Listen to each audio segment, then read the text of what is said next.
അങ്കമാലിയിലെ beauty parlour ഉടമ ഷീല സണ്ണി 72 ദിവസം ചെയ്യാത്ത കുറ്റത്തിന് ജയിലിൽ കിടന്നു. അവസാനം അവർ നിരപരാധിയാണെന്നറിഞ്ഞ് കോടതി അവരെ വെറുതെ വിട്ടു. അവരുടെ വണ്ടിയിൽ മയക്കുമരുന്ന് വെച്ച് ആരാണെന്ന് കണ്ടുപിടിക്കാൻ കോടതി ഓർഡർ ഇട്ടു.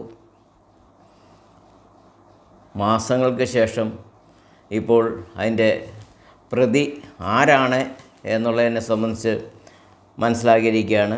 നാരായണദാസ് എന്ന് പറഞ്ഞ ആളെ അറസ്റ്റ് ചെയ്തിരിക്കുന്നു.